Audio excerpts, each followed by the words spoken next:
Hello, everyone. Welcome to the first episode of Marketing Laws, and today we are going to talk about the law of duality. Now, what does this law mean? According to this law, every market will eventually become a two-horse race, not five, not four, not even three, exactly two-horse race. Now, most of the time, one of the oldest trusted brand is the leader, and the contender is a up-and-coming new brand. Now, think of it as a senior in high school who was good at everything, and then there was this junior who would challenge them saying, hey, one day I'll be as good as you and I'll beat you. That is exactly what this law talks about. And spoiler alert, the newbie just might. um, Taking a couple of examples from today's time, when you think about sports, you have Nadal versus Federer. In F1, you have Max Verstappen versus Lando Norris at the moment. Other examples include Eveready and Duracell in the battery industry, in the camera industry, and we have Kodak versus Fujifilm. And in the fast food industry, when it comes to burger, we have McDonald's versus Burger King.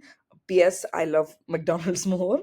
So, a couple more examples from the cola industry. If you guys can take a guess, it is Coca Cola versus Pepsi.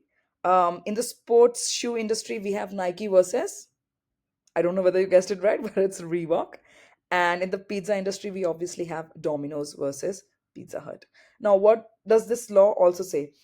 So the law says that the market share of these companies is unstable, obviously, and the law predicts that the leader will eventually lose the market share to the second company, and the third company will find it really hard to survive. Now, let me tell you a story. In 1969, there were three brands. Number one had 60% of the share, number two had 25, and the third company had 6% of the market share. Now, after 2 decades, the market share of the first company had dropped to 45. The market share of the second company had risen to 40%, and the third company now had only 3% of the market share. Now, if I tell you that this example is from the American beverages industry, can you take a guess? I'll give you 3 seconds. Now, congratulations to those who were able to guess. And if you were not, the first company was Coca Cola, the second was Pepsi, and the third one was Royal Crown Cola. Now, does this formula guarantee result? I mean, of course not. There are 22, 21 other marketing laws that can affect the results, but your marketing strategies can generate real sales if they align with the other marketing laws. Now, what is the benefit of the law of duality?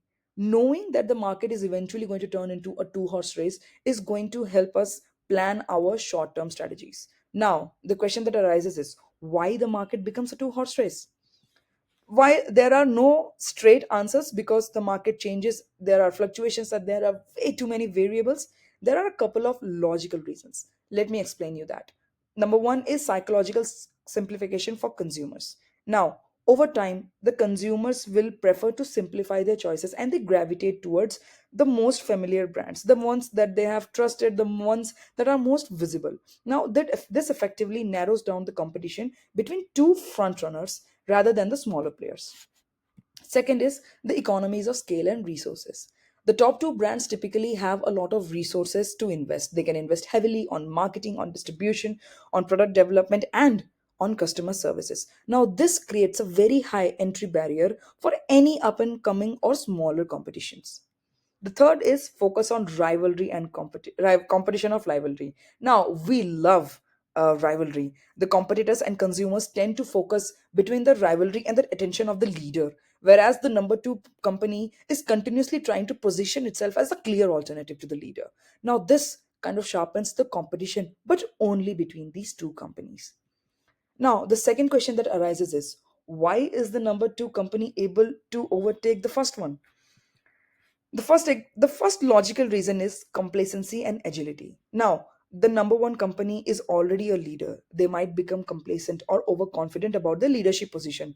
Now, since it's a bigger company, they also may have internal bureaucratic red tapes, which kind of leads to slower innovation and marketing.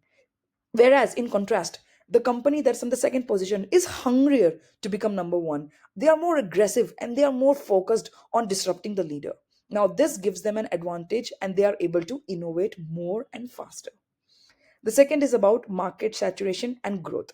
Now, the leader is already a leader in the industry and they may find it hard to grow their audience further or adapt quickly to the changes in the industry. Whereas the second player is able to capture newer segments and they're even able to steal audience from the leader. That's how they are able to overcome and overtake the first company. Now, talking about a couple of examples from B2B SaaS. If you think about the marketing industry, we have Ahref and Semrush, obviously. In the customer services industry, we have Freshdesk versus Zendesk. In the AI voice generation industry, we have Eleven Labs, the leader, versus the up and coming Morph AI. And in the CRM industry, we have Salesforce versus Microsoft. And yeah, that was the end of today's episode. If you guys liked it and have opinions about other competitors and rivals, do mention it in the comments, and I'll see you guys next time. Bye bye.